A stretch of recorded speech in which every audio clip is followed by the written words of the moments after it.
Assalamualaikum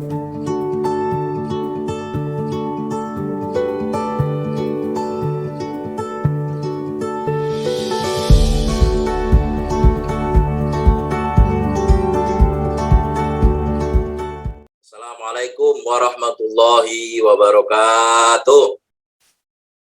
Alhamdulillah. Waalaikumsalam warahmatullahi wabarakatuh. Alhamdulillah. Wabillah, wabifadlillah, wabisyafaati rasulillah, wabikaromati awliyalillah, wala hawla wala quwata illa billah. Asyhadu an la ilaha illallah wa la syarikalah wa asyhadu anna Muhammadan abduhu wa rasuluhu la nabiyya ba'da.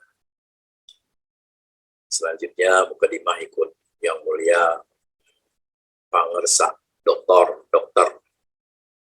Faisal Reza Adib SPTB. Yang saya hormati para wakil talqin yang hadir pada malam hari ini, khususnya Bapak Profesor Dr. K. Haji Subandi Nur Muhammad yang ada di Yogyakarta, Guru Besar Universitas Gadjah Mada. Bunda Khaya serta Profesor Haji Priyatno beserta keluarga besar yang telah memfasilitasi kita dalam maghrib ini. Kita semua di hadapan Guru Agung kita, Mas Abaos, pada semua syurah. Al-Fatihah.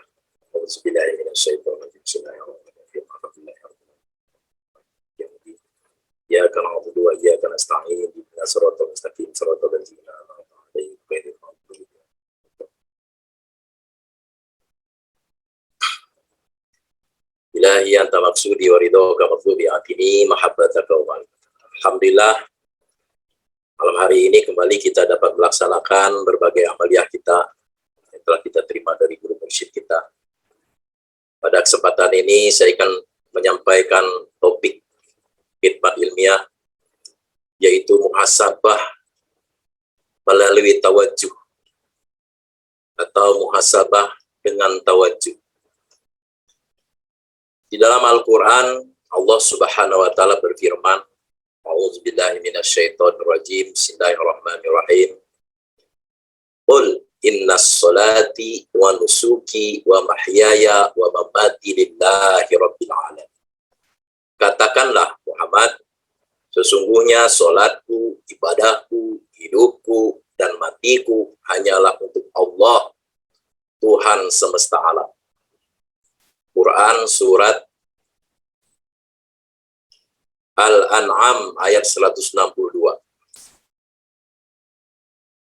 Dalam solat, kita juga membaca doa iftitah yang telah diajarkan oleh Nabi Muhammad SAW.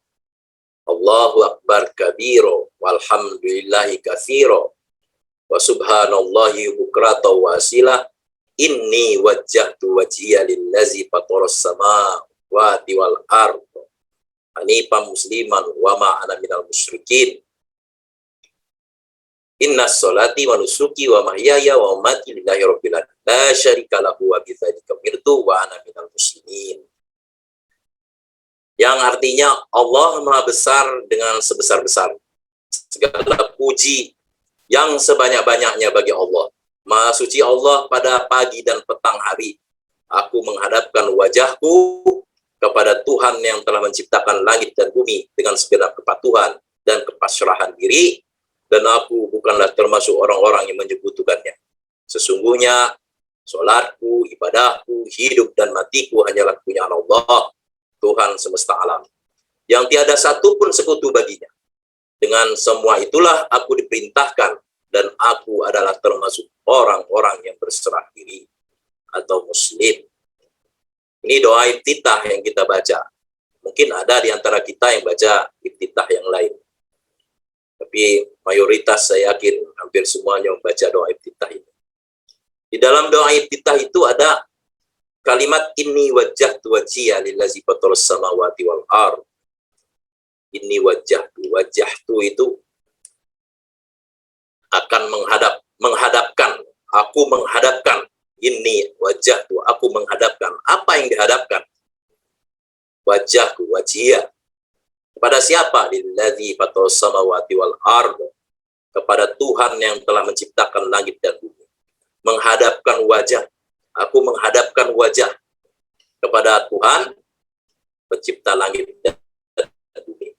Di dalam Al-Quran juga Allah berfirman, A'udzubillahi minasyaitonirrajim, Bismillahirrahmanirrahim. Kemanapun kamu menghadap, di sana wajah Allah, sungguh Allah Maha Luas, Maha Mengetahui. Quran Surat Al-Baqarah ayat 115.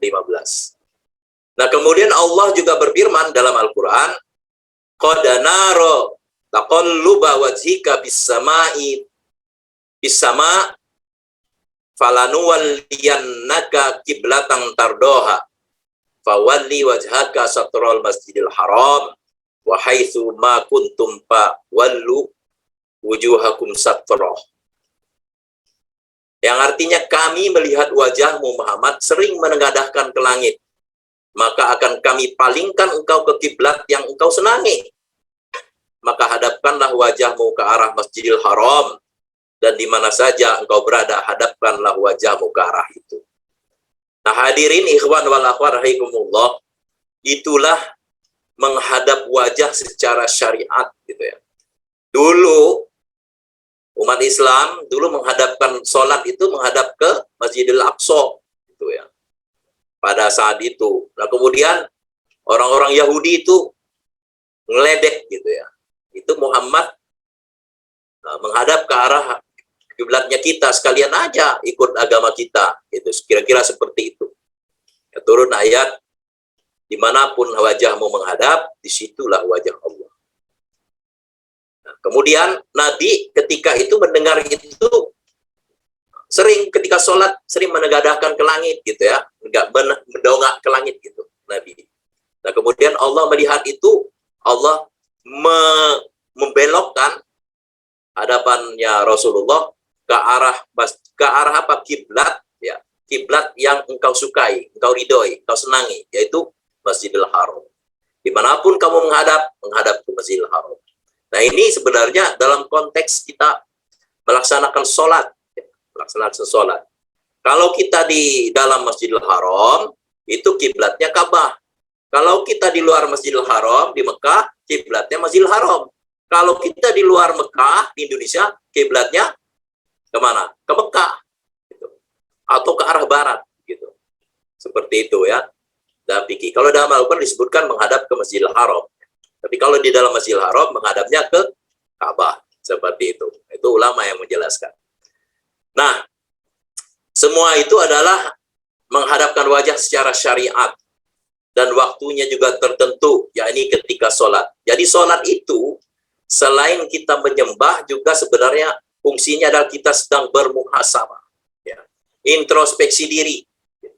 Kalau kita ingin mengintrospeksi diri, ya laksanakan sholat. Semakin banyak kita sholat, semakin banyak mengintrospeksi diri. Kenapa dibilang sholat itu ajang kita untuk muhasabah? Karena dalam Al-Quran Allah berfirman, A'udzubillahi minasyaitonirrajim, Bismillahirrahmanirrahim, Utlu ma uhiya ilaika minal kitabi, wa aqimis sholat, innas sholata tanha anil fahsyai wal munkar, wala zikrullahi akbar, wallahu ya'lamu ma tasna'un.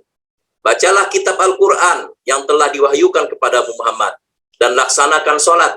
Sesungguhnya sholat itu mencegah dari perbuatan keji dan mungkar.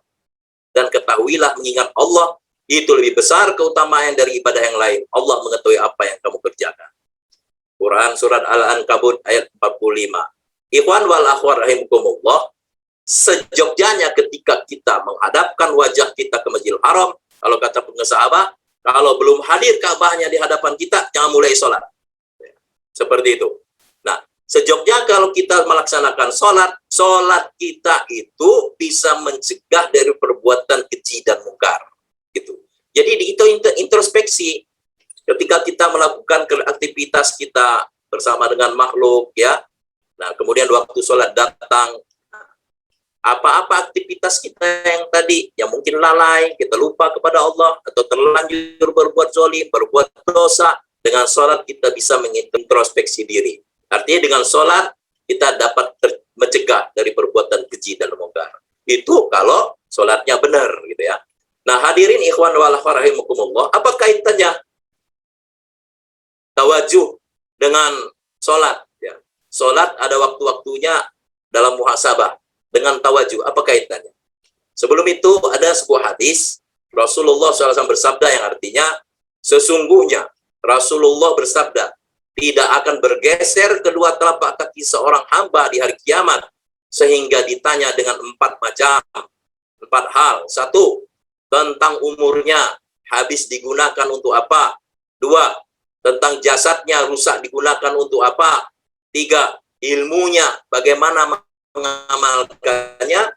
4, hartanya dari mana mencari dan kemana membelanjakannya. Hadis riwayat Ibnu Hibban dan At-Tirmizi. Ini sebenarnya kita perlu muhasabah, introspeksi diri. Umur kita habis untuk apa, jasad kita digunakan untuk apa, ilmu kita diamalkan sebagaimana bagaimana pengamalannya, kemudian harta kita didapat dari apa, digunakan untuk apa. Muhasabah gitu. Muhasabah diri.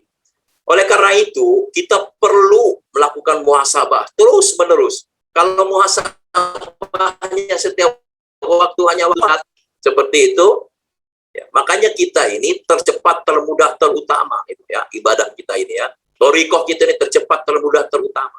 Kalau nunggu waktu sholat menghadapkan, itu pun kalau sholatnya benar.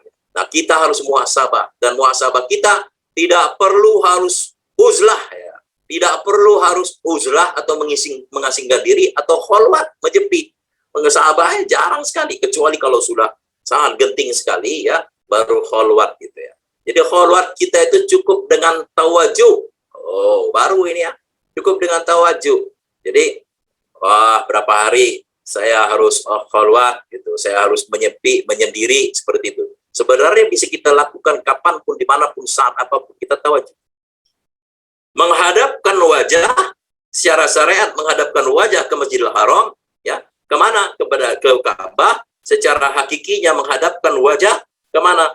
Ke Ka'batus Sir, Ka'bah yang ada dalam diri kita. Falyabudu rabb hadzal bait. Ketika kita menghadapkan wajah ke Ka'bah itu, sembahlah yang punya Ka'bah itu, sembah. Jadi kita tawajuh itu sedang menghadapkan wajah kita secara hakiki itu ke Ka'bah yang secara hakiki, Ka'bah rahasia. Dan pada saat kita tawajuh menghadapkan wajah, kita menyembah kepada Allah, pemilik Ka'bah. Itu zikir hobi. Yang itu. Ketika tawajuh. Nah, saat tawajuh itulah kita mengintrospeksi diri. Apa-apa yang sudah kita lakukan, apa-apa yang sudah kita perbuat. Maka sering-sering tawajuh. Maka kita itu, kholwat kita itu di tempat yang ramai. Kalau dulu nggak asing ke gunung, kalau sekarang kholwat kita di mall ya, pengusaha apa? Di bioskop, nonton bola, seperti itu. Jadi kita sudah punya alatnya gitu. Jadi kholwat kita cukup dengan tawajuh. Tawajuh itu menghadap ya. Kalau tadi menghadapkan apa yang dihadap wajah, kalau tawajuh menghadap kepada siapa? Menghadap kepada Allah Subhanahu wa taala. Dengan tawajuh kita bisa kapan saja, di mana saja, dan sangat cepat senantiasa kita bisa berintrospeksi diri. Tawajuh itu artinya menghadap, tawajuhan, menghadap kepada Allah Subhanahu wa taala, pemilik Ka'bah gitu. Jadi mulai sekarang para ikhwan wal akhwat rahimakumullah, ya gunakan waktu kita sering-sering tawajuh menghadap kepada Allah. Tidak harus waktu sholat, selesai sholat saja, ketika kita zikiran, kapanpun, sedang apapun, dimanapun, ketika kita sedang perlu introspeksi diri, tawajuh. Sebentar, tercepat. Kata-kata Profesor Piarno itu, meditasi itu tidak perlu lama-lama, sebentar aja. 2 menit, gitu. Sudah dapat, kurang dari itu sudah apa selesai. Tawajuh cepat, gitu. Tinggal duduk. Selesai. Sering-sering tawajuh, banyak-banyak tawajuh, maka itu kita sedang muhasabah diri, sedang mengintrospeksi diri kita. Semoga kita senantiasa dikarunia ilmu yang bermanfaat dan dimudahkan untuk beramal soleh, karena hanya Allah lah yang memberi taufik dan hidayah. Dengan karomah guru agung kita pengusaha Baos, semoga kita diistiqomahkan. Al-Fatihah. A'udzubillahi minasyaitonirrajim. Bismillahirrahmanirrahim. Alhamdulillahirabbil alamin arrahmanirrahim maliki yaumiddin. Iyyaka na'budu wa iyyaka nasta'in. Ihdinas siratal mustaqim, siratal ladzina an'amta 'alaihim ghairil maghdubi 'alaihim waladdallin. Demikian, semoga ada manfaatnya khususnya buat saya pribadi dan umum buat ikhwan semua. Dan saya akhiri, terima kasih atas perhatiannya. Assalamualaikum warahmatullahi wabarakatuh.